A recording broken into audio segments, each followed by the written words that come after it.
Hello and welcome to your favourite sports show sport stars और मैं हूं आपका मेज़बान ताबिश मीर।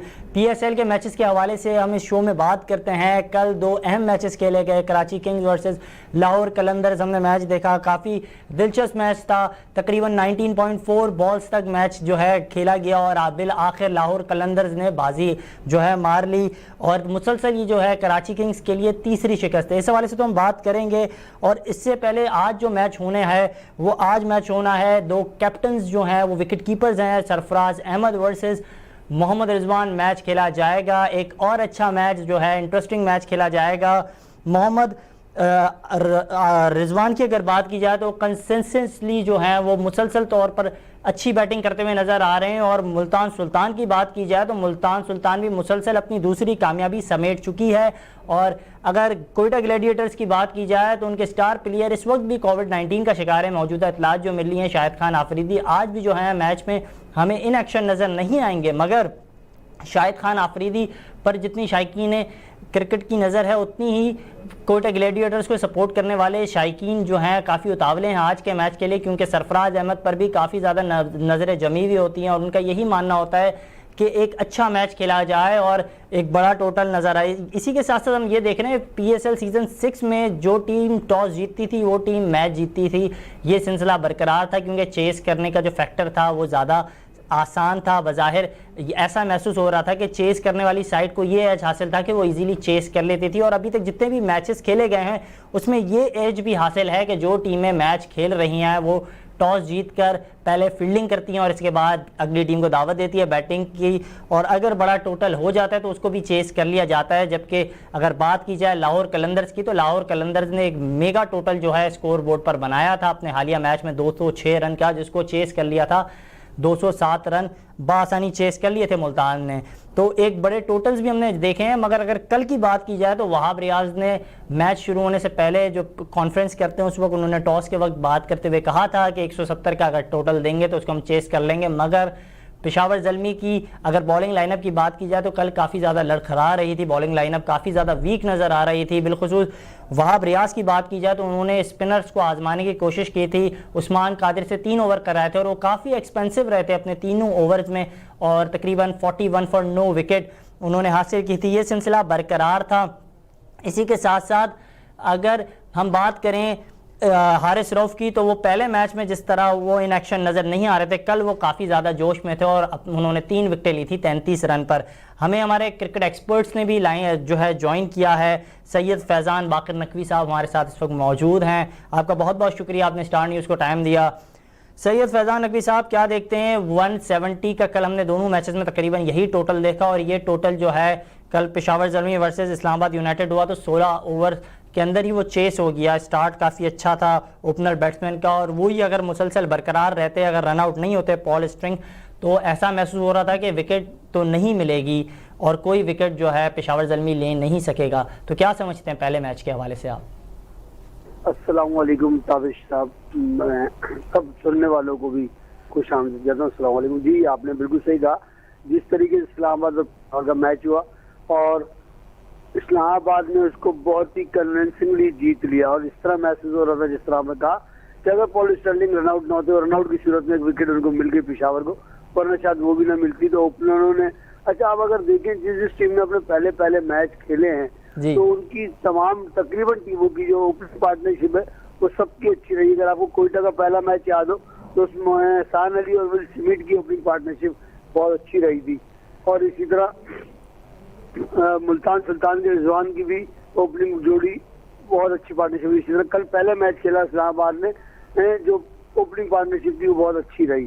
तो और पेशावर से इस तरह की उम्मीद नहीं थी कि वो बॉलिंग में इतना परफॉर्मेंस लैग करेगी, अपने आप को कम शो करेगी या उनकी फॉर्म इस तरह नजर नहीं आई बॉलिंग में भी, क्योंकि जाहिर है कि पेशावर ज़ल्मी एक तो टॉस ड्यू फैक्टर जो है वो सबको अभी तक परेशान किए हुए। ड्यू फैक्टर ने जो टॉस जीत रहा है वही मैच जीत रहा है अभी तक की सूरत हाल से। मगर जो दिन में मैच हो रहे हैं, जब डबल डेकर मैच है, जो दिन में मैच हो रहे हैं उनमें मैं नहीं समझता कि इतना ड्यू फैक्टर परेशान कर रहा है। थोड़ा बहुत कर रहा होगा आखिर के 8 ओवर और जो कि मैच के आखिर के 8 ओवर, पहली इनिंग में तो बिल्कुल भी नहीं कर रहा होगा क्योंकि वो दिन के टाइम में होता है। तो जब मगरिब के बाद थोड़ा बहुत हो सकता है परेशान कर रहा हो, मगर उसका भी अगर टॉस पर ही क्रिकेट रह गई और मैच रह गए तो फिर या तो हमें तमाम इवेंट के हवाले से नेक्स्ट टाइम, एक मेरी जनरल वो है कि नेक्स्ट टाइम इसको सोचना होगा कि हम इस तरह के वेदर में ना कराएं, क्योंकि फिर मैच का उसूल खराब होता जा रहा है, आवाम की दिलचस्पी कम होती जा रही है, आवाम का तवज्जो मरकूज हो जाती है टॉस पे, और कप्तानों की भी और टीम की भी और मैनेजमेंट की भी। हालांकि कोई ना कोई इसका सोल्यूशन है। सोल्यूशन एक तो ये कि जाहिर है कि उसके लिए उसकी प्रैक्टिस की जाए, जब बॉल गीला हो तो कैसे बॉल करनी है बॉलर ने। बात रही मैच की, तो मैच बहुत अच्छा खेला इस्लामाबाद ने ओवरऑल। अपने पहले मैच में जिस तरह फतह हासिल की, बहुत ही आसानी के साथ 16वें ओवर में और 9 विकेटों के सिर्फ जीत 1 विकेट गिरी और 9 विकेटों से मैच जीत गए, तो ये एक मुकम्मल कामयाबी थी। बहुत ही आसानी से मैच को उन्होंने अपने काबू में कर लिया और पेशावर को शिकस्त का सामना करना पड़ा। अच्छा, हमने ये भी देखा कि जब पेशावर बैटिंग कर रही थी तभी भी उनको काफ़ी ज़्यादा स्ट्रगल हो रहा था। बैट्समैन जो हैं वो मुसलसल जो है परफॉर्म नहीं कर पा रहे थे, मुसलसल तौर पर लंबे जो है अरसे तक के लिए पिच पर जो है परफॉर्मेंस नहीं दे पा रहे थे। हमने स्टार्ट में देखा पहले ओवर के अंदर हसन अली ने जो जिस तरह अपनी सेकंड बॉल पर जो है कमबैक किया, विकेट ली, इसके बाद ये सिलसिला जारी रहा और इस तरह जो है सेट बैक मिलते रहे। इसके बाद जो है तवील अरसे के बाद रदरफोर्ड ने जाके जो है जिम्मेदारी संभाली। तो कैसे समझते हैं, एक ही जो बंदा था उसके कंधों पर तमाम जिम्मेदारियां थी, उसने एक बड़ा टोटल तकरीबन जो बनाया, जो डगआउट में प्लान किया गया था वहाब रियाज की जानिब से, वो टोटल तो हासिल हो गया, मगर उसके बाद भी जो है क्या गलतियां की गई जिसके बाद इन्हें जो है ये खामियाजा भुगतना पड़ा? देखिए, सीनियर्स की कंटिन्यू परफॉर्मेंस ना होना जी, और एक आध 2 मैच में, अब तक ये 7वां एडिशन है साबिर साहब, मैं यहाँ पे उस बात की निशानदेही करूंगा कि 22 साल कैरियर और 7वां PSL एडिशन और दुनिया भर की लीग, मगर आज तक स्टार नहीं बन सके शुएब मलिक, आज तक स्टार नहीं हो। ठीक है, तो ये मेरा राय है और बिल्कुल मेरी राय अपने हद तक मेरे लिए बिल्कुल ठीक है। तो उनकी परफॉर्मेंस अभी तक किसी PSL में आपको याद है कि वो best player of the tournament बने हो? लेकिन अगर बात की जाए पिछला जो मैच खेला गया उस वक्त तो काफी अच्छी परफॉर्मेंस मैच आप लेकर जाएंगे, मुझे आइडिया था कि आप इसलिए उधर लेकर जाएंगे, मैंने इसलिए इस बात को आप तक छोड़ा। बात एक मैच तो कोई भी प्लेयर नहीं, उस वक्त क़यादत तो शोएब मलिक कर रहे थे, इस मरतबा वहाब रियाज जो है टीम की कमान संभाल रहे थे। सर मैं तो इस तरह से कह रहा हूँ कि अभी तक किसी PSL के best player of the tournament बने, टूर्नामेंट और पूरा परफॉर्म करना और एक मैच परफॉर्म करना बहुत फर्क है।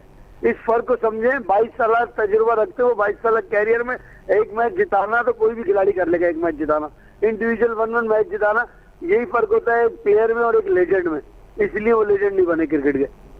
सही, ये आपकी राय है कि वो अभी तक शोएब मलिक जो है अपनी परफॉर्मेंस जो है उससे लेजेंड नहीं बन पाए, मगर आप बता रही ना, मैं आप पे सवाल छोड़ता हूँ। 7 एडिशन में आपने कभी उनको देखा कि उनको best player of the tournament कहा गया, 350 रन की हो, 400 की हो, इस तरह के रन आपको हैं याद के पूरे टूर्नामेंट में उन्होंने कोई कंप्लीट अच्छा जिस टीम से वो खेले आज तक PSL, क्या किसी टीम जिस टीम से वो खेले गया उस टीम को उन्होंने PSL जिताई? जब वो जिस सीजन में टीमों में आए उस सीजन में टीमें नहीं जीती। बात फिर किसी और तरफ चले जाएगी। हम तो मैच पर बात कर रहे थे कि कल जो मैचेस हुए क्या गलतियां हुई। जी, हुसैन तलत जो है उनकी फॉर्म उस तरह पहले मैच में जैसे थी वैसे उनकी फॉर्म नहीं रही और शुएब मलिक ने भी परफॉर्म नहीं किया। जब मिडिल ऑर्डर में इन दोनों ने परफॉर्म नहीं किया तो जाहिर है कि उसका खमियाजा पेशावर को कल के मैच में भुगतना पड़ा कि मुकम्मल तौर पर पेशावर की टीम हर मैच में अगर इस तरह खेलेगी मिडिल ऑर्डर तो यकीनन कोई 1-2 मैच तो जीत जाएंगे, मगर रेगुलर बेसिस पर टीम कामयाबी हासिल नहीं करेगी। Lack of performance. अच्छा, अगर स्कोर बोर्ड की बात करें, क्योंकि मेरे पास इस वक्त स्कोर बोर्ड मौजूद है और रदरफोर्ड ने तकरीबन 70 रन बनाया 46 बॉल्स पर, इसके बाद बेन कटिंग ने 26 बनाए 17 बॉल्स पर और इसके बाद शोएब मलिक का नाम जो है तीसरे नंबर पर है। तो क्या समझते हैं आप? शुएब मलिक का नाम तीसरे नंबर पर, जी तीसरे नंबर और 25 रन बनाए उन्होंने 22 बॉल्स पर और तकरीबन आज तक 22 साल कैरियर में तीसरे नंबर पर ही आ रहा है। पहले नंबर पर देखने की मेरी तमन्ना ही रह रही है। लेकिन तकरीबन उन्होंने तकरीबन 30 से ज्यादा रन की पार्टनरशिप की है रदरफोर्ड के साथ। स्टार्ट जो दिया वो उन्होंने ही तो दिया था। उस दिन भी हुसैन तलत ने 52 रन किए 26 बॉलों पे 52 किए, तेज खेले। शुएब मलिक ने शीट एंकर रोल निभाया, शीट एंकर ही निभा रहे हैं, स्लो खेलकर बारी लेकर फिर उसको अपने आप को मेंटेन करते फिर बाद में आके छक्के मार देते हैं। बात होती है जो प्लेयर बनता है, जो बड़ा प्लेयर होता है, जो क्लास एक्ट होता है, जो लेजेंड होता है वो वन साइडेड मैच जिताते अपने कंधों पर लेता है, अपने आप को शो करता है, अपने गट्स को शो करता है। एक्सपीरियंस का मतलब क्या है? एक्सपीरियंस का मतलब ये बहरहाल फिर वही बात की बात उस तरह चली आएगी जिस तरीके से पेशावर ने कल बैटिंग की, उनका बैटिंग कोलैप्स हुई। रदरफोर्ड के 70 रन निकाल दीजिए, 170 में से एक ही बंदे के 70 रन है और दूसरे बैन कटिंग के। तो अब आप बताइए बाकी पूरी जो 5 से 6 बैट्समैन है वो क्या किया? उन्होंने कुछ नहीं किया, तभी तो रन नहीं बन सके। 100 रन तो 2 प्लेयरों ने बना लिए और शुएब मलिक को भी जोड़ ले तो 125 रन तो 3 प्लेयरों की सिर्फ। उसके बाद बाकी 4 बैट्समैन जो है सैन तलक, और उन लोगों ने उस तरह परफॉर्म नहीं किया। तो बहरहाल ये पेशावर को सोचना होगा अपने डगआउट में, मैनेजमेंट में, मीटिंग में कि वो दूसरे PSL जीती, उसके बाद से उनकी टीम आगे तो जा रही है मगर परफॉर्मेंस में उस तरह का तसलसल नहीं है, कंटिन्यूअस परफॉर्मेंस नहीं है। जी बिल्कुल ठीक कह रहे हैं कि आपके कोई जो है कंटिन्यूसली जो है वो इस तरह परफॉर्म नहीं कर पा रही है कि जिसके बाद जो है मुसलसल जो है चैंपियन रहे, वो चैंपियन वाली जो है परफॉर्मेंस नहीं है पेशावर ज़ल्मी की जानिब से। अच्छा, अगर बात की जाए फ़हीम अशरफ की तो कल वो भी काफ़ी एक्शन में नजर आए। उन्होंने 4 अपने ओवर किए, उसमें 23 रन दिए, 2 विकेटें ली। और अगर बात की जाए हसन अली की, उन वर्ल्ड कप के सेमीफाइनल के बाद काफ़ी तनकीद का सामना था हसन अली को भी, लेकिन कल उन्होंने 34 रन देकर 2 विकेटें ली 4 ओवर में। और हमने कल ये देखा कि स्पिन काफ़ी स्ट्रगल कर रही थी, शादाब खान भी सिर्फ 1 विकेट ले सके। तो क्या समझते हैं आप? देखिए, हसन अली और फ़हीम अशरफ की बात ये है, फ़हीम अशरफ और हसन अली भी अब क्रिकेट के सर्किट में एक्सपीरियंस उनको हो गया T20 क्रिकेट का। काफी T20 क्रिकेट खेल रहे हैं around the globe, around the world, और पाकिस्तानी टीम से भी और PSL में भी और दीगर दुनिया की लीग में भी। और फिर ये कि परफॉर्मेंस ड्यू है उन पर भी, क्योंकि इस्लामाबाद में सबसे सीनियर प्लेयर हैं शादाब, हसन अली, फ़हीम अशरफ। अगर मैं गलत ना हूं तो ये तीनों प्लेयर ऐसे जो काफी अर्से से कंटिन्यूसली इस्लामाबाद यूनाइटेड की नुमाइंदगी कर रहे हैं। तो उनकी ज़हनी आमांगी with the management, with the team coaches and all the staff, उनका एक बहुत अच्छा बॉन्डिंग है, उनकी अपनी रोटी गैंग बना हुआ है और वो आपस में जेल है। शादाब हसन की केमिस्ट्री अच्छी है, तो वो आसिफ अली उनकी टीम का हिस्सा है। ये सब वो प्लेयर हैं जो काफी अरसे से इस्लामाबाद यूनाइटेड के साथ जुड़े हुए हैं, तो उनकी बॉन्डिंग अच्छी है, उनकी इसीलिए परफॉर्मेंस भी अच्छी है और वो एक साथ खेलते हुए आ रहे हैं। बात रही हसन अली का, जो वर्ल्ड कप में उनको सामना करना पड़ा तो वो सामना उनको सही करना पड़ा। जो उन्होंने किया उसके ऊपर अवाम का रद्द-ए-अमल आना जरूरी था, और अवाम तो आपको पता है कि यहाँ पे पल में तोला पल में माशा, एक ही दिन में बादशाह और दूसरे दिन में नौकर कर देती है अवाम को। तो मिजाज ऐसा है क्रिकेट पर, क्योंकि हमारे क्रिकेट देखने वाले जो है उनका दिल धड़कता है हर बॉल के साथ, तो वो क्रिकेटर को इज्जत भी इतनी देते हैं और क्रिकेटर को उसके बाद अगर परफॉर्म न करे तो उसका बुरा भला भी इसी तरह कहा जाता है। तो ये मिजाज है हमारे सब कॉन्टिनेंट का, पूरे एशिया में जितने भी अवाम है उनका यही मिजाज है। क्रिकेट एक ऐसा खेल है जो जुनून की हद तक खेला भी जाता है, देखा भी जाता है, उसकी अंदर लोगों के जज्बात और दिल धड़कते हैं। तो हसन अली को परफॉर्म रेगुलर करना होगा, इस PSL में एक बार फिर साबित करना होगा कि वो अच्छे बॉलर हैं और टूर्नामेंट के बेस्ट बॉलर। फ़हीम अशरफ की बात करूं, फ़हीम अशरफ की सलाहियतों का अब तक उस तरीके से इजहार नहीं हो सका है जितना उनको इंटरनेशनल क्रिकेट में मौका दिया गया है। मैं इंटरनेशनल क्रिकेट की बात कर रहा हूँ, इंटरनेशनल क्रिकेट में उनकी परफॉर्मेंस ऐसी दीदनी नहीं है T20 वनडे में जितना उनको खिला दिया गया। अब टेस्ट क्रिकेट खेलते हैं, वो टेस्ट क्रिकेट खेल रहे हैं, उसमें उनका कुछ परफॉर्मेंस है, बैटिंग से उन्होंने कुछ रन किए टेस्ट क्रिकेट में, मगर अगर वनडे T20 की बात करें तो जितना उनको यूज किया गया, जितना उनको बार बार लाया जाता है, तो इससे कहीं बेहतर है आमिर यामीन, जो आज तक महरूम रहे। पाकिस्तान में एक मैच खेलने के बाद उनको परफॉर्मेंस करने के बाद उनको दोबारा टीम में नहीं ले गया। ऐसी कौन सी कोताही है आमिर यामीन की, ऐसी कौन सी गलती है, ऐसा कौन सा मसला है, ऐसा किसके साथ उन्होंने क्या कर दिया जो आज तक बात सामने है? कोई सिलेक्टर आमिर यामीन पर नहीं देखता, कोई नजर नहीं देखता, लेकिन उनकी परफॉर्मेंस भी है, फॉर्म भी है और उन्होंने डोमेस्टिक क्रिकेट में परफॉर्म करते हैं। PSL में भी थोड़ा थोड़ा अपना हिस्सा डालते हैं जब भी नीचे मौकों में बॉलिंग में बैटिंग में, मगर आमिर यामीन तो बिल्कुल भी उस तरीके से निगाह करम नहीं है जितनी निगाह करम बाकी ऑलराउंडर्स पर है। जिसे इफ्तिखार को बार बार ले लिया जाता है, फ़हीम अशरफ को घुमा फिरा के ले आया जाता है, इमाद वसीम है, शादाब हैं, इनको रोटेशन के साथ खिला लिया जाता है, फिर आसिफ अली हैं जिनको लाया जाता है बार बार। इस तरह मतलब बहुत सारे 5-6 प्लेयर्स हैं जो घूम फिर के आते हैं। खुशदिल शाह हैं, ये घूम फिर के रिटर्न होते रहते हैं। अगर काफी बिल्कुल बिल्कुल, मैं आमिर यामीन पर भी आऊँगा, उस पर भी बात करूँगा। इस वक्त हमें रियाजुद्दीन साहब, हमारे स्पोर्ट एक्सपर्ट जो हैं, उन्होंने भी ज्वाइन किया हमें। आपका बहुत बहुत शुक्रिया, आपने स्टार न्यूज़ को टाइम दिया। डिस्कशन कर रहे थे PSL के हवाले से, कल जो मैचेस खेले गए हैं ख़ास तौर पर उसके हवाले से बात कर रहे थे। कल जो इब्तदाई मैच खेला गया, कल 2:30 बजे जो मैच खेला गया पेशावर ज़ल्मी वर्सेस इस्लामाबाद यूनाइटेड, एक अच्छा मैच देखा, एक अच्छा टोटल था जिसको शायद दिन के वक्त में तो जो चेस करने वाली साइड है उसको मुश्किल में डाल देते, मगर हमने ऐसा नहीं देखा। और ओपनर्स जो हैं वो काफ़ी ज़्यादा पुरजोश नज़र आए, और ओपनर्स ये जो है प्लान बना कर आए थे कि मैच जो है हम दोनों को फिनिश कर आ जाना है, ऐसा महसूस हो रहा था। तो आप क्या समझते हैं, जिस तरह एलेक्स हेल्स ने परफॉर्मेंस दी पॉल स्टर्लिंग के साथ, तो क्या समझते हैं आप? नहीं, बहुत बहुत शुक्रिया तारिश। देखिए, मतलब ये कि यही होता है कि जब आप विकेट पर आए तो आप लोग का कॉन्फिडेंस लेवल जो है वो बहुत ही ज्यादा अच्छा हो। और जिस तरह से मतलब ये कि पेशावर की टीम ग्राउंड में उतरी थी, तो यकीनन मतलब है कि उसको रन्स बनाने चाहिए थे, लेकिन उनकी विकेटें ज़ाहिर है मतलब जिस तरह से गिर गई थी तो उसको संभालना जो है बड़ा मुश्किल था। बहरहाल इसके बावजूद मैं ये समझता हूँ कि बड़ी अच्छी बैटिंग की रॉबर्ट क्विड ने, और उन्होंने जो है मतलब दूसरे जो उनके बैट्समैन थे उनके आउट होने के बाद उन्होंने बिल्कुल अपनी तमन्नाइयों को यकजा करते हुए अच्छे स्ट्रोक्स खेले, 70 रन बनाने में कामयाब रहे। लेकिन अनफॉर्चुनेटली जो दूसरे बैट्समैन थे वो ज़ाहिर है उनका साथ नहीं दे सके। जहाँ तक मतलब हसन अली और फहीम अशरफ की बात है, तो बिल्कुल हसन अली और फहीम अशरफ ने बेहतरीन बॉलिंग का मुजाहरा किया, उन्होंने 2-2 विकेटें ली। और जो आपने बात की एलेक्स हेल्स की और स्टर्लिंग की, तो मैं ये समझता हूँ कि इन दोनों खिलाड़ियों की परफॉर्मेंस भी आउटस्टैंडिंग थी, और यही वजह थी कि इस्लामाबाद की टीम जो है वो इस मैच को जीतने में कामयाब रही। एलेक्स हेल्स ने कमाल कर दिया, उनके स्ट्रोक्स बहुत ही नपे तुले थे, हर बॉल को उन्होंने देख के खेला, हर बॉल की मेरिट पे उन्होंने जो है स्ट्रोक खेला। इसी तरह स्टर्लिंग ने उसका जो है साथ दिया, और बहुत ही अच्छी मतलब ये हमारे जो नौजवान क्रिकेटर्स हैं उनको इस तरह के बैट्समैनों से सीखना चाहिए।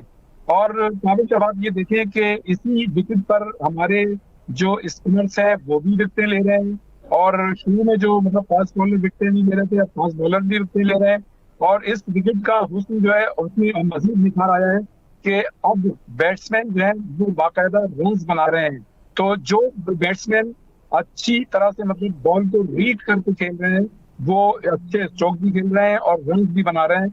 देखिए, किसी भी अच्छे बैट्समैन की खूबी ये होती है कि वो बहुत ही कम वक्त में अपने फुटवर्क को मतलब एडजस्ट करे, और उसको आई कांटेक्ट लेवल बॉल के साथ बहुत अच्छा होना चाहिए। तो मैं ये समझता हूँ कि एलेक्स हेल्स और स्टर्लिंग ने कमाल कर दिया, जबकि गो के रॉबर्ट क्विड ने भी किया, लेकिन उनके 70 रन उनकी टीम के कामयाब काम नहीं हो सके। और आप ये देखें कि इस अभी हालांकि अब जो है 5 मैचेस हो गए हैं, और इसमें आप देखें बैट्समैन समिट की परफॉर्मेंस शानदार थी। फखर ने 106 रन बनाए, शबील भी जो है दफा अच्छी परफॉर्मेंस का मुजाहरा करें, 60 रन बनाए, और हिल्स की तो हम बात कर चुके हैं कि 82 रन बनाए। इस तरह शान मसूद भी 82 रन बनाने में कामयाब रहे। रिजवान बेहतरीन परफॉर्मेंस का मुजाहरा कर रहे हैं। मैं ये समझता हूँ कि अब तक जितने भी मैचेस हैं तमाम 6 टीमों में रिजवान जो है ओनली एंड वन की सूरत में सामने आए, न सिर्फ हैसियत कप्तान बल्कि बैट्समैन की सूरत में भी। तो मैं समझता हूँ कि इस्लामाबाद की टीम जो उसको एज हासिल है, वो 2 मरतबा इस टूर्नामेंट को जीत चुकी है, तो यकीनन उसको एज हासिल है। और जैसे कि अभी बात हो रही थी कि ये टीम जेल है, बहुत ही कंबाइंड है, और मतलब इसका कॉम्बिनेशन जो है वो बहुत अच्छा है। अच्छा, बिल्कुल आपने सही कहा कि मुल्तान की साइड जो है वो स्ट्रॉन्ग है, और थ्रू आउट द टूर्नामेंट उन्होंने 2 मैचेस खेले हैं, और दोनों मैचेस के अंदर जो उनकी कारकर्दगी है वो इतनी पॉजिटिव कारकर्दगी के साथ पिच में नज़र आए, फील्ड में नज़र आए कि वो जो है बाजी लेके जाते हैं। मगर बात अगर की जाए कल के मैच के हवाले से, तो कल हमने देखा स्पिनर्स जो हैं वो काफ़ी ज़्यादा स्ट्रगल कर रहे थे। अगर बात की जाए उस्मान कादिर की, तो उनसे 3 ओवर कराया गया वहाब रियाज की जानिब से, और 41 रन पर उन्होंने एक भी विकेट हासिल नहीं की। इसी के साथ साथ अगर राशिद खान की बात की जाए, तो Rashid Khan through out the air वो भी काफ़ी जो है एक्शन में नज़र आ रहे थे। मोहम्मद नबी भी एक्शन में नज़र आते हैं, मगर राशिद खान ने सिर्फ 1 विकेट ली है 24 रन देके 4 ओवर में। मोहम्मद नबी ने 1 विकेट ली है और जो है तकरीबन 4 ओवर कराए हैं। तो कैसे समझते हैं आप कि अगर इस तरह की परफॉर्मेंस बॉलर्स की जानिब से दी जाएगी, बिल्कुल स्पिनर्स की जानिब से दी जाएगी, तो क्या पिच जो है अब स्पिनर्स को क्या सपोर्ट नहीं कर रही, फेवर नहीं दे रही? नहीं, देखिए अभी तक मैं समझता हूँ कि जो विकेट है बिहेवियर ऐसा है, आपने खुद भी देखा होगा कि स्पिनर्स को भी विकेट मिली है, फास्ट बॉलर्स को भी मिली है और बैट्समैन ने भी रन्स बनाए। लेकिन बात ये होती है कि कप्तान जो है किस मौके पर अपने स्पिनर्स को या फास्ट बॉलर को इस्तेमाल करता है, किस बैट्समैन के खिलाफ करता है और कौन से एंड पे करता है। तो ये सारी चीजें देखने की होती है और इसमें कोई शक नहीं कि राशिद खान अच्छे बॉलर हैं। फिर ये कि उस्मान कादिर ने इससे कभी मैचेस में आपने देखा कि उन्होंने विकेट ली, और जाहिर है वो साबिक टेस्ट क्रिकेटर मरूम अब्दुल कादिर के बेटे हैं, तो उनकी एक्सपर्टीज थी वो उनमें रिफ्लेक्ट करती हैं। ये और बात है कि कल उन्होंने स्ट्रगल करते नजर आए, जैसा कि आपने खुद कहा। तो ये चीजें होती हैं, ऑन एंड ऑफ ये चीजें चलती रहती हैं। लेकिन ये कि जाहिर है जब मैच होता है तो एक टीम जो है शिकस्त खाती है, एक टीम को जो है वो कामयाबी मिलती है। तो जो टीम जो है तमाम शोबों में बेहतरीन परफॉर्मेंस का मुजाहरा करती है, जैसा कि इस्लामाबाद ने किया, तो वो जीतने में कामयाब रही। अच्छा सैयद फैज़ान साहब, हमने देखा कि कल जो है काफ़ी मैचेस के बाद, तकरीबन 3 मैचेस के बाद कराची किंग्स जो है एक बड़ा टोटल 170 के करीब जो है टोटल बनाया, और एक अच्छा टोटल था, एक अच्छा आगाज़ था। 84 रन्स की पार्टनरशिप थी, एक अच्छा आगाज़ था, मगर उसके बाद जो है काफ़ी ज़्यादा फिर बैटिंग ने स्ट्रगल किया। और बिलखुसूस अगर आमिर यामीन की बात की जाए, जो आपने कहा कि आमिर यामीन को मौका नहीं दिया गया, तो कल उन्होंने अपना एक ही ओवर कराया और 14 रन के लगभग जो है उन्हें खाने पड़े। 14 रन जो हैं उनके ओवर में आए। तो क्या समझते हैं, क्या आजमाया नहीं गया कि आमिर यामीन पर इतना एतमाद नहीं था बाबर आजम का? देखिए, बाबर आजम इस साल कप्तान बने कराची किंग्स जी, तो अब तक वो शायद कप्तान के साथ उस तरह प्लेयर में जेल नहीं हुए और इंसाफ नहीं कर पा रहे अब तक। और टीम मैनेजमेंट या तो मैं समझता हूँ कि उस तरीके से उनको ग्रूम नहीं कर पा रही कि प्लेयर्स के साथ रोटेशन। तो दूसरी बात, जो उनकी इंटरनेशनल प्लेयर्स हैं, इंटरनेशनल खिलाड़ी उन्होंने लिए हैं, मैं समझता हूँ कि वो मिडिल ऑर्डर में बहुत ही अब तक उनकी परफॉर्मेंस उस तरह नहीं है, वीक परफॉर्मेंस है। वो लोमी की बात करें या लुइस गॉगरी की बात करें जो ऑलराउंडर हैं, तो उन लोगों की फॉर्म और मिडिल ऑर्डर ही एक मसला है कराची किंग्स का। अगर आप तीनों मैचों में उठाइए तो मिडिल ऑर्डर की फॉर्म बिल्कुल भी नहीं है। शायद ज्यादा फरहान को कल उन्होंने चांस दिया और इसी तरह उन्होंने बार बार ये चेंजेस जो कर रहे हैं मैचेस में, वो हर मैच में एक आध दो चेंज कर रहे हैं। एमर्जिंग में मोहम्मद ताहा खान है, उनको मौका मिल रहा है मगर फॉर्म नहीं कर रहे। बात है आमिर यामीन की, तो आमिर यामीन के साथ ये नाइंसाफियां पाकिस्तान टीम की सतह की बात की थी मैंने, कि पाकिस्तान में खिलाने के हवाले से, इंटरनेशनल टीम में खिलाने के हवाले से उनको हमेशा इग्नोर किया हर सिलेक्टर है, जबकि उनके अपने शहर के सिलेक्टर मुल्तान के इंजमामुल अगवी आए और जब उन्होंने एक मैच पाकिस्तान से खेला तो उन्होंने परफॉर्म भी किया, बट उसके बाद वो नजरअंदाज हुए। तो मैं नहीं समझता कि उनके साथ अब तक का 5 साल के दौरान में इंसाफ किया गया है, 3 से 5 साल के दौरान। रही बात PSL की है, कराची किंग की, आमिर यामीन इनको मौका कल ही किया और दी गई 14 रन, तो वो शायद कप्तान उस टाइम समझता होगा तो उन पर रन लग गए, उनकी जरूरत नहीं है क्योंकि ऑप्शन है उनके पास ऑलराउंडर्स में। उनके पास जॉय क्लार्क है, लुइस गैगरी है, इमाद वसीम है, तो उनके पास ऑप्शन बहुत ज्यादा थे। तो उन्होंने अपने ऑप्शन से गए होंगे कि जिनके ऊपर रिलाई कर रहे होंगे, जिनके ऊपर वो बेस कर रहे होंगे, जिनको बेहतर उस टाइम समझ होंगे पोजीशन के हिसाब से, उस टाइम सिचुएशन के हिसाब से, तो उन्होंने उनको आजमाया होगा।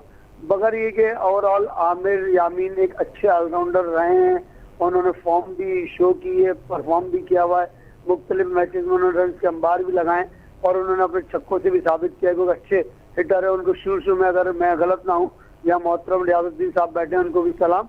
और उनको एक वक्त में पाकिस्तान में अब्दुल रज़ाक भी कहा गया था डोमेस्टिक सर्किट में कि अब्दुल रज़ाक की जगह ले सकते, अच्छे ऑलराउंडर है। बहरहाल तो PSL के कल के मैच में जिस तरह फखर जमान ने फॉर्म शो की और बताया he is a real opener in T20 cricket, ये अडॉप्ट किए गए या आर्जी तौर पर ये एडजस्ट किए गए ओपनर नहीं है, ये जिनको बनाया गया ये वो है जो नेचुरल T20 ओपनर हैं और नेचुरल स्ट्राइकर हैं, जो अपनी शॉटों से T20 क्रिकेट की आवाम के लिए मजा दुबाला कर सकते हैं और मैच में छा सकते हैं और वन साइडेड कर सकते हैं मैच, और वो उन्होंने शो किया। कराची की बॉलिंग की बात करें तो भी उस तरह आमिर के ना होने की वजह से उस तरह परफॉर्म नहीं कर रही। ये आमिर की कमी उनको कहीं ना कहीं खल रही है, महसूस हो रही है। जी बिल्कुल सही कहा आपने कि तो मोहम्मद आमिर की बाबर जो आजम कमी की कप्तानी भी शाइनिंग में नहीं है, बाबर आजम भी लाइमलाइट में नहीं है, फॉर्म बैटिंग फॉर्म भी इस तरह नहीं है उनकी।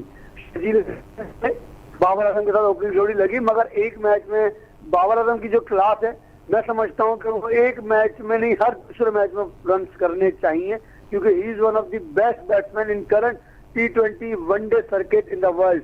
तो वो एक वाइड खिलाड़ी है जो पूरी दुनिया में अपना असर हर इंसान पर छोड़ चुका है। बिल्कुल सही कहा आपने कि बाबर आजम की जो कारकर्दगी है, जो बाबर आजम की बैटिंग है, वो हर फॉर्मेट में जो है बिल्कुल उसको सराहा जाता है और वो एक वाहिद ऐसे खिलाड़ी हैं जो हर परफॉर्मेंस जो है उनकी काफ़ी मायने रखती है। और कल की परफॉर्मेंस भी जो अगर बड़ा टोटल हमने देखा 170 के करीब, तो उसमें बाबर आजम के भी तकरीबन 41 रन्स जो हैं वो शामिल हैं। हमारे साथ सैयद फैज़ान बाक़िर साहब मौजूद थे, अपनी कीमती राय से आगाह कर रहे थे, आपका शुक्रिया। अब वक्त हुआ है एक ब्रेक का, गुफ्तगू जारी रखेंगे फ्रॉम द ब्रेक। और अगर बात की जाए पीएसएल की और शायकीनों का जिक्र ना किया जाए तो ऐसा हो ही नहीं सकता। नौजवान की वीडियो जो है काफ़ी वायरल हो गई है, पीएसएल के एंथम पर वो डांस करता हुआ नज़र आ रहा था, जिसकी वीडियो किसी शायकीन क्रिकेट ने बनाई होगी और उसके बाद जो वो सोशल मीडिया पर काफ़ी ज़्यादा गर्दिश कर रही है। इस हवाले से हम अपने एक्सपर्ट से भी जानेंगे कि जो आवाम का जो जोश है वो कैसा है, कितना सराहने वाला है। रियाजुद्दीन साहब बताइएगा, कैसे समझते हैं आवाम जो है काफ़ी ज़्यादा पुरजोश है। कोविड के बाद तकरीबन स्टेडियम में 25% जो शायकीन क्रिकेट है उन्हें इजाज़त है, और वो जो शायकीन क्रिकेट आकर इंजॉय करती है, मैच बराह रास्त देखती है स्टेडियम से, वो काफ़ी ज़्यादा इंजॉय करती हुई नज़र आ रही है। कैसे आप समझते हैं? जी बिल्कुल, देखें शायकीन को हालांकि बड़ी दुश्वारी का सामना करना पड़ता है और वो बहुत ही जान जोखिम से गुजर के मतलब स्टेडियम तक पहुंचते हैं। सिक्योरिटी को काफी मतलब कई हिसार हैं, उसके बाद वो वहां पहुंचते हैं, बड़ी तकलीफ उठानी पड़ती है। लेकिन उनका जोश और जज्बा जो है 2-3 घंटे पहले घर से निकलने के बाद और स्टेडियम तक पहुंचने में भी कम नहीं होता। और ये मतलब जाहिर करता है कि क्रिकेट जो है पाकिस्तानी नौजवानों का पैशन है, पाकिस्तानी शायकीन है उनके पैशन है। अब आप ये देखें, जिसका आपने जिक्र किया कि एक नौजवान आया था, वो नौजवान जो इंटीरियर सिंध का है, किसी इलाके का, वो सिर्फ यहाँ पे मैच देखने आया था और वो एक दिन में शायक की हैसियत से मैच देखने आया और जब वो वापस गया स्टेडियम से निकले तो स्टार बन के निकला। तो ये मतलब अल्लाह ताला की कुदरत है, वो जिसको भी नवाज दे। और वो देखें, एक उसने परफॉर्म किया और जाहिर है खेल के मैदान में इस तरह की चीजें होती हैं, लेकिन जिस कॉन्फिडेंस के हिसाब से उसने, जिस कॉन्फिडेंस के साथ उसने वो डांस किया, हालांकि छोटा सा डांस था लेकिन उसकी जो तमाम चीजें थी बड़ी परफेक्ट थी, तो जाहिर है वो अट्रैक्ट किया। और आजकल आपने देखा ये सोशल मीडिया का जमाना है और इतने के जो फर्स्ट क्लास खिलाड़ी हैं, नंबर 1 खिलाड़ी हैं, वो भी पाकिस्तान आएंगे। जी बिल्कुल सही कहा आपने कि जिस तरह हम अपने ब्रांड को जो है प्रमोट करेंगे उसका उतना ही फ़ायदा पाकिस्तान को होगा, पाकिस्तान स्पोर्ट को होगा, पाकिस्तान क्रिकेट को होगा। हमें इस सिलसिले में नादरा मुश्ताक साहिबा ने जो है ज्वाइन किया है, आपका बहुत बहुत शुक्रिया। सीनियर स्पोर्ट एंकर पर्सन हैं, स्पोर्ट्स तजियाकार हैं, आपके कीमती वक्त का बहुत शुक्रिया। बात करते हैं अगर पीएसएल की कल होने वाले मैच की, कैसे समझती हैं? जिस तरह एक बड़ा टोटल हमने देखा, काफ़ी मैचेस के बाद हमने देखा तकरीबन 170 का कराची किंग्स ने एक अच्छा टोटल बना लिया था मगर उसको डिफेंड करने में नाकाम नज़र आई, और फ़खर जमान ने जिस तरह बैटिंग की आउट क्लास वो खेले, कैसे समझती हैं आप? देखिए, पहली बात तो ये है कि और जगहों पे भी यही बात हो रही है कि कराची किंग्स का जो कॉम्बिनेशन है, टीम कॉम्बिनेशन, वो समझ से बालातर है कि उन्होंने किस तरह से अपनी टीम को सेलेक्ट किया है। देखिए, इन्होंने जब इमर्जिंग प्लेयर्स लेते हैं या डोमेस्टिक के जो टॉप स्कोरर लेते हैं, तो उनको कम से कम ये मौके मिलने चाहिए कि जब आपकी पीएसएल एक लीग है जो कि प्लेयर्स डेवलपमेंट है को आगे, तो उसमें ये कि उन प्लेयर्स को एटलीस्ट मौका मिलना चाहिए। तो हमने देखा साहिबजादा फरहान जो कि ओपनिंग खेलते हैं डोमेस्टिक में, और इसमें हम देख रहे हैं कि उनको 8 नंबर पे खिलाया गया है जो कि यूजलेस था उनके लिए। एक ओपनर जो इतनी अच्छी परफॉर्मेंस देके डोमेस्टिक में अवार्ड भी ले चुका है और उसको आपने बहुत ही लेट चांस दिया है जो कि अपनी स्किल्स को दिखा नहीं सके। इसी तरह से आमिर यामीन है जिनको आपने बिल्कुल लास्ट में आप खिला रहे हैं 7वें नंबर पर, उनको अगर आप 4थे 5वें पे खिलाएंगे तो वो बहुत बेहतरीन ऑलराउंडर हैं। और मेरे ख्याल से जो उन्होंने उस वक्त स्कोर बनाया था पहले मैच में 20 रन बना लिए थे 2 छक्के 1 चौका लगाकर, तो वो और ज्यादा इसको अपने कंस्ट्रक्ट कर सकते थे इनिंग को। उसके अलावा बहुत सारे लूप होल्स नजर आते हैं, जैसे आपके पास आप सिर्फ रिलाई कर रहे हैं कि आपका फास्ट बॉलर जो है वो मोहम्मद आमिर आएगा तो ये होगा, मोहम्मद आमिर आएगा तो ये होगा। तो आपके पास जो पहले थे फास्ट बॉलर उनको आपने रिटेन नहीं किया, हर्षद इकबाल चले गए दूसरे उसमें। तो ये तमाम प्लेयर्स जो हैं इनको होना चाहिए था, जैसे एलेक्स हेल्स भी चले गए। आपकी मिडिल ऑर्डर जो है वो भी इतनी ज्यादा मजबूत नजर नहीं आ रही, और यही वजह है कि जिसमें मुझे बाबर आजम जो है जो कि एक इंटरनेशनल मतलब कैप्टन है और दुनिया उनको मान रही है, इस वक्त वो वैसी कैप्टनसी नहीं कर पा रहे हैं। शायद बैक ऑफ माइंड उनके ये है कि उनके पास टीम इतनी अच्छी नहीं मिली जिसकी वो एक्सपेक्टेशंस रख रहे थे। तो और इसमें ये भी महसूस होता है कि जैसे बाबर आजम से सॉरी बाबर आजम को टीम सिलेक्शन में बाबर आजम का कोई ऐसा किरदार नहीं है। बहुत सी चीजें इससे वाज़ेह हो रही हैं, क्योंकि देखिए एक सिंगल हैंडेडली बाबर आजम नहीं जितवा सकते किसी भी मैच को। बाबर आजम के ऊपर प्रेशर तो है, अनटिल अनलेस आपका साथ ना दें शर्जील खान के साथ इशू ये है कि वो स्ट्राइक रोटेट बहुत कम करते हैं, वो एक्सेलरेट करते हैं वहीं से खड़े होकर अपनी जगह से। बहरहाल शर्जील खान जो है वो अपने तौर पर, क्योंकि उनको इस वक्त रिप्लेस करवाना या उनको हटाना कुछ ये बहुत नामुमकिन सी चीज है, क्योंकि इस वक्त वो फॉर्म के अंदर हैं और चल रहे हैं और उन्होंने स्कोर्स भी अच्छे सेट करके दिए हैं कराची किंग्स को। अच्छा, क्या समझती है अगर बाबर आजम अपनी पोजीशन चेंज करते हैं? जी, अगर बाबर आजम खुद अपनी पोजीशन चेंज करते हैं और जो जी ऊपर उनको खिलाते हैं, तो क्या समझती हैं आप, क्या फिर बैटिंग कम्बिनेशन बेहतर होगी? क्योंकि कल तो हमने देखा कि एक अच्छा स्टार्ट था लेकिन उस स्टार्ट को बरकरार नहीं रख सके, मोहम्मद नबी को फिर भेज दिया, तो लेक ऑफ कैप्टनसी है कि देखिए मोहम्मद नबी की जगह पे अगर साहिबजादा को ले आते थे, वन डाउन भी लेकर आते, तो मेरे ख्याल से कुछ अलग ही रिजल्ट होते जी। तो ये चीज है। दूसरे रोहिल नजीर एक बहुत अच्छा अंडर 19 का जो विकेट कीपर बैट्समैन है, उनको चांस नहीं मिला अभी तक। उनको भी कहीं ना कहीं यूटिलाइज करें, अगर वो विकेट कीपिंग नहीं करे, वो बैट्समैन भी बहुत अच्छे हैं, आप उनको यूटिलाइज करें एज अ बैट्समैन। तो मेरे ख्याल से इनकी जो है बेहतरी आ सकती है। अच्छा, एक बेहतर टोटल था, हमने पिछले 2 मैचेस देखे, कराची किंग्स जो है अपने टोटल बेहतर नहीं बनाने की वजह से बॉलर्स जो है अच्छी कारकर्दगी नहीं दिखा पा रहे थे। कल एक अच्छा टोटल था, उसके बाद भी हमने देखा कि बॉलिंग जो है वो काफ़ी ज़्यादा जो है बॉलर्स उस तरह परफॉर्मेंस नहीं दिखा पा रहे हैं। बेहतर जो बॉलिंग की है वो उमैद आसिफ ने की है, 2 विकेटें ली हैं, 30 रन देके 4 ओवर कराए हैं। तो क्या समझती हैं आप? बिल्कुल आप सही कह रहे हैं कि उमैद आसिफ ने की अच्छी बॉलिंग, लेकिन आपने देखिए टारगेट तो नो डाउट के बहुत बड़ा सेट किया, लेकिन आप ये भी तो देखें कि आपका ओपोनेंट जो है वो किस तरह की परफॉर्मेंस दे रहे हैं। लाहौर कलंदर वो वाली लाहौर कलंदर्स नहीं है। लाहौर कलंदर इस वक्त बहुत ही एस्टैब्लिश टीम हो चुकी है, बहुत अच्छी जो उनकी पिक एंड चूज है, उन्होंने ज्यादातर अपने प्लेयर्स को रिटेन किया है, उन्होंने बहुत कम प्लेयर्स जो है वो चेंज किए हैं, सिवाय शाहीन शाह अफरीदी के उनको कैप्टनसी दी है। और शाहीन शाह अफरीदी देखिए एकदम से आपके ऊपर एक इतने बड़ी जिम्मेदारी आ जाती है, तो हो सकता है कि वो एकदम से उसको फुलफिल ना कर पाए जो रिक्वायरमेंट होती है कैप्टनसी की, जितवाए। हम तो फौरन कहते हैं ना कि कैप्टन आया इसको तो जितवाना ही है। देखिए बाबर से इसलिए एक्सपेक्टेशंस हैं कि बाबर एक हमारे कौमी टीम के कैप्टन हैं, उनसे उम्मीदें हैं, वो वेल एक्सपीरियंस्ड हैं।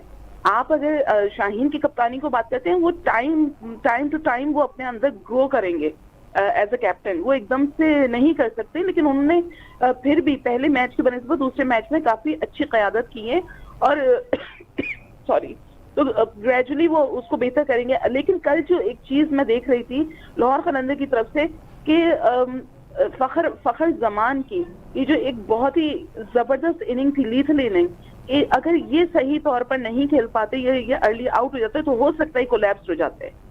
अच्छा, रियाजुद्दीन साहब इस हवाले से बताएगा कि टारगेट अचीव नहीं हो पाता। कैप्टनसी की बात कर रही हैं नादरा मुश्ताक साहिबा, कैसे समझते हैं आप?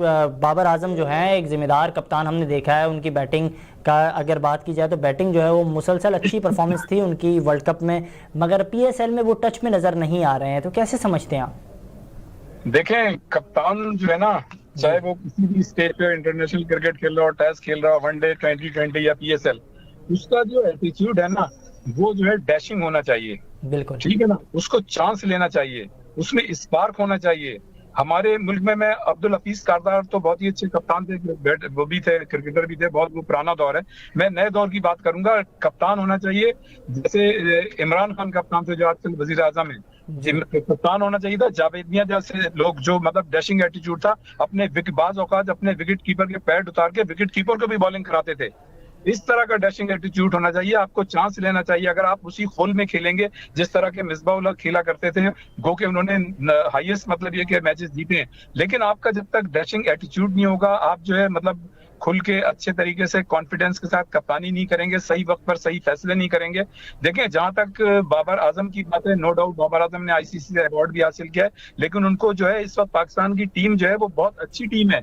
मतलब इस वक्त दुनिया क्रिकेट की चंद अच्छी टीमों में उसका शुमार होता है। पाकिस्तान क्रिकेट टीम जो है एक उसका बैलेंस जो है बड़ा अच्छा है, कंप्लीट एक टीम है, तो वो परफॉर्म करती है जिसकी बेस पे बाबर आजम को आसानी होती है। बाकी ये कि जहां तक बाबर आजम की बात है, देखिए जो ये बाबर आजम जैसे नए नए कप्तान थे तो 50-60 60% चीजें तो ऐसी होती है जो ब्लैक एंड व्हाइट में होती हैं, जो उनको ड्रेसिंग रूम से मिलती हैं कि अगर ऐसा हो तो ऐसा करना है। लेकिन जो क्रूशियल स्टेज होते हैं, जहाँ करंट सिचुएशन होती है, वहीं पे पता चलता है एक अच्छे कप्तान का कि वो अपनी चीजों को किस तरह से मैनेज करने की सलाहियत रखता है। आम मैचेस और आम जो परफॉर्मेंस है वो तो खिलाड़ियों कप्तान दे के निकल जाते हैं, लेकिन मैं ये समझता हूँ कि इस पूरे PSL में जिस बेहतरीन अंदाज से कप्तानी रिजवान ने की है और जिस बेहतरीन अंदाज से वो खेल रहे हैं, मैं ये समझता हूँ कोई भी कप्तान उनका मुकाबला नहीं कर सकता। और बाबर आजम, जिनसे ये बड़ी तवक्कात थी कि वो जो है एक एक्सपीरियंस कप्तान के तौर पे सामने आए हैं, लेकिन इस PSL में वो उस तरह की परफॉर्मेंस नहीं दे सके। ये बात सही है कि उनको उनकी टीम नहीं मिली, लेकिन जितने भी कप्तान हैं या उनको कोई उनके हिसाब से टीमें थोड़ी मिली हैं,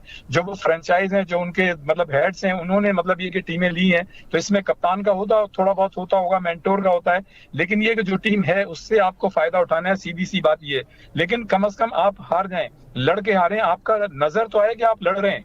तो ये कप्तान में खूबी होनी चाहिए कि नजर आए। ये हम इस बात को सही मानते हैं कि इस वक्त कराची किंग्स की जो मिडिल ऑर्डर बैटिंग है वो बिल्कुल मतलब बिल्कुल नीचे लग गई है। इसी तरह से आपके पास बॉलर्स का कॉम्बिनेशन नहीं बन पा रहा है। ठीक है, ये सारी चीजें नजर आ रही हैं, लेकिन बात तो यही है एक अच्छे कप्तान की कि वो इन खिलाड़ियों के साथ कम से कम नजर तो आना चाहिए। वो चीज जो है वो नजर नहीं आ रही है और ये चीज लैक कर रही है। मैं ये समझता हूँ कि इस वक्त रिजवान जो है टॉप के मतलब वो कैप्टनशिप भी कर रहे हैं और बेहतरीन मतलब अच्छा, जहां तक इस्लामाबाद की बात है तो इस्लामाबाद को तो एक्सपीरियंस है, 2 जाहिर टाइटल जीत चुके हैं, उनका दिल वैसे ही बड़ा है। और अगर रिजवान के बाद आप कप्तान देखें तो वो सरफराज से आपको तवक्को रखनी चाहिए, लेकिन सरफराज भी इस तरह की कप्तानी नहीं कर पा रहे हैं, सॉरी टू से विद ऑल ड्यू रिस्पेक्ट, जिस तरह से उन्हें करनी चाहिए। अच्छा, नादरा मुश्ताक साहब क्या कहेंगी कि आज जो है एक अहम मैच खेला जाएगा, कोयटा ग्लैडिएटर्स वर्सेस मुल्तान सुल्तान, सरफराज अहमद और मोहम्मद रिजवान आमने सामने होंगे। क्या समझती हैं आप, किसको एज हासिल है आज के मैच में? देखिए दोनों ही बेहतरीन विकेट कीपर रहे हैं, लेकिन एज किसको हासिल होगा, अगर मैं जो फर्स्ट मैच है जिसमें बहुत ही जबरदस्त इनिंग खेल रहे थे, धुआंधार इनिंग मैं कहूंगी, एहसान अली खेल रहे थे, उसमें अगर वो बाउंड्री पे जो उनको आउट करार दिया गया था, अगर वो ना होते 73 रन की जब उन्होंने इनिंग्स खेली थी 46 गेंदों पर, तो उस वो जो डिसीजन हुआ था, उस डिसीजन को अगर आप देखें तो आज यूनुस खान ने भी उसके ऊपर बात की है कि वो डिसीजन जो है वो सही नहीं था। वो वहां पर अगर ना होता वो डिसीजन, वो आउट नहीं होते, क्योंकि वो बाउंड्री हो चुकी थी और वहां पर आउट करार दिया गया था। तो उन्होंने एंगल्स की भी बात की, ये सॉफ्ट एंगल से किस तरह और इस तरह, तो वो बहुत ही टेक्निकलिटी से बड़ी अच्छी तरीके से यूनुस खान ने बात की। तो अगर वो नहीं होता तो मेरे ख्याल से जो 20 रन के 20 या 22 रन कम हो रहे थे वो कोयटा ग्लैडिएटर के खाते में जाते और कोयटा ग्लैडिएटर जीत जाता। तो बात यह है कि अगर अंपायरिंग का फुकदान है इस तरह का, तो फिर तो जाहिर सी बात है बहुत से फैसले ऐसे होंगे कि जो जीत रही होगी टीम, जैसे कोयटा जीत रही थी, तो उसको यहाँ से उसको माइनस उनके नंबर्स हो गए, स्कोर्स हो गए। तो बहरहाल मेरे हिसाब से आज जो है वो कोयटा ग्लैडिएटर्स ही ज्यादा मजबूत टीम नजर आती है। और जिस तरह से नसीम शाह ने बॉलिंग की और उनका कॉन्फिडेंस बिल्टअप हुआ है, अनटिल अनलेस यहाँ पर सरफराज जो है वो बेजा दखल अंदाजी ना करें, क्योंकि ठीक है वो कैप्टन है, लेकिन उनका जो एग्रेशन है ना वो टू मच नजर आ रहा है। लास्ट PSL में भी हमने देखा, इसी वजह से उनकी टीम जो है ना वो काफी तजब्जुब का शिकार नजर आई। प्लेयर्स के ऊपर आपने बहुत ज्यादा एक तरह से स्ट्रेस दिया हुआ था। आप अपनी मर्जी की बॉलिंग चाहते हैं, आपकी मर्जी की बॉलिंग नहीं हो सकती है, बॉलर को फ्री हैंड चाहिए, वो अपनी लाइन लेंथ पे बॉलिंग करवाएगा, वो कैप्टन के कहने पे नहीं करवा सकता। और अगर जब आप उसको प्रेशराइज करेंगे तो उसकी लाइन लेंथ बिगड़ेगी, आपको विकेट्स नहीं आएंगी। तो ये तमाम चीजें सरफराज को भी खत्म करनी होंगी, बहुत कूल माइंडेडली, जैसे वो पहले थे वैसे ही अगर हो जाएंगे तो कोयटा की जीत जो है ना वो यकीनी नजर आई, क्योंकि इनके पास मिडिल ऑर्डर भी स्ट्रॉन्ग है, इनके पास ओपनर्स भी बहुत अच्छे हैं। विली स्मिथ की शक्ल में जो इनको मिले वो बहुत ही एक जबरदस्त मटेरियल इनको मिल चुका है, जो कि आज तक एक हिडन था। उसके अलावा आपके पास बॉलिंग अटैक बहुत अच्छा है।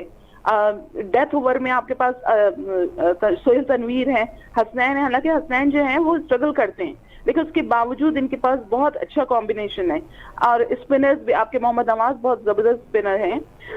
अगर मुल्तान सुल्तान के देखा जाए तो उनकी बहुत स्ट्रॉन्ग टीम है, इसमें बहुत कांटेदार मुकाबला है, ये जो है ना 50-50 है। और इसमें दोनों को नर्व्स का गेम आप कह सकते हैं कि होगा। इमरान ताहिर ने बहुत अच्छी बॉलिंग करवाई है। अब देखना यह कि इन पिचेस पे आज स्पिनर्स कामयाब होते हैं या फास्ट बॉलर्स। जी बिल्कुल, आपने बिल्कुल दुरुस्त कहा कि दोनों जो टीमें वो काफ़ी कंप्लीट हैं। रियाजुद्दीन साहब, आप क्या समझते हैं कौन सी टीम जो है उसको एज हासिल है, ना फिर आज भी टॉस जो है एक अहम किरदार अदा करेगा? भाई मैं जो है नादरा मुश्ताक की बात को आगे बढ़ाऊंगा कि दोनों टीमें जो हैं ऑन पेपर बड़ी स्ट्रॉन्ग टीमें हैं और इनका कॉम्बिनेशन जो है बहुत अच्छा है और दोनों टीमों ने प्रूव किया है अपने आप को मैदान के अंदर। अगर आप देखें, जैसे नादरा ने कहा कि अगर जो 190 रन बनाए थे, अगर वो 10 रन और बना लेते तो मेरे ख्याल से अपोनेंट टीम के लिए मुश्किल हो सकती थी, लेकिन अनफॉर्चुनेटली ऐसा नहीं हो सका। और जैसा कि 73 पे बताया कि वो आउट हो गया 46 गेंदों पे एहसान अली, अगर वो ना होते या विल समीट जिनको आखिरी पूरा ओवर खेलने को मिल जाता तो वो सेंचुरी बना लेते और रन्स भी जाहिर है बना लेते, 200 से ज्यादा होते तो वो यकीनन अपोनेंट टीम पे एक थोड़ा सा भारी पड़ता। लेकिन ये सारी it is part of game, ये सारी चीजें होती हैं। लेकिन मैं ये समझता हूँ कि दोनों टीमें जो मुल्तान सुल्तान और कोयटा ग्लैडिएटर जो है बहुत अच्छी टीम है, स्ट्रॉन्ग टीम है। और जो भी टीम सही वक्त पर, जो कप्तान जो है सही वक्त पर सही डिसीजन लेगा, मैं ये समझता हूँ कि उसके चांसेस ज्यादा होंगे और ये बड़ा क्लोज मैच होगा, फोर टू फिनिश होगा दोनों टीमें। और मैं ये समझता हूँ अगर किसी टीम के लिए भी हम कह दें कि ये जीतेगी तो दूसरी टीम के साथ ज्यादती होगी। लेकिन मैं समझता हूँ कि थोड़ा सा एज हासिल है, गो के विल समीड और एहसान ने बड़ी अच्छी मतलब ये कि बैटिंग का मुजाहरा किया था और उनके बॉलर्स भी बड़ी अच्छी परफॉर्मेंस देने में कामयाब रहे थे। लेकिन नसीम शाह की जैसे उन्होंने 4 विकेटें ली और एक ऐसी विकेट जो स्पिनर्स को फेवर कर रही थी, बाद में उसने फास्ट बॉलर को फेवर किया। और इस विकेट की खूबी ये भी है कि वो बैट्समैनों को भी फेवर कर रही है।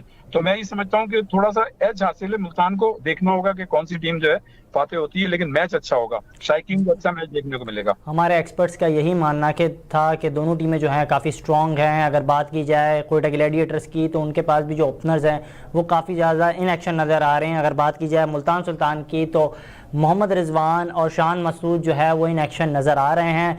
आज भी जो एक अहम मैच खेला जाएगा, शायकीन क्रिकेट जो है आज के मैच के लिए भी काफ़ी ज़्यादा उतावले नज़र आ रहे हैं। शायकीन क्रिकेट काफ़ी ज़्यादा पुरजोश है। हमारे साथ हमारे एक्सपर्ट्स मौजूद थे, नादरा मुश्ताक साहिबा मौजूद थी, रिजवान रियाजुद्दीन साहब मौजूद थे। आप दोनों के कीमती वक्त का बहुत बहुत शुक्रिया। डिस्कशन आज हम कर रहे थे PSL के हवाले से कि किस तरह जो है शायकीन क्रिकेट पुरजोश हैं, दूसरी जानिब एक अहम मैचेस खेले जा रहे हैं और हम ये देख रहे हैं कि मैचेस जो हैं लास्ट बॉल तक जो है जा रहे हैं और काफ़ी ज़्यादा इंटरेस्टिंग मैचेस का सिलसिला बरकरार है। ये तमाम तर डिस्कशन हमने आज की हैं और ये सिलसिला जारी रहेगा, PSL के पूरे सीज़न तक जारी रहेगा। अपने मेज़बान ताबिश मीर को इजाज़त दीजिए।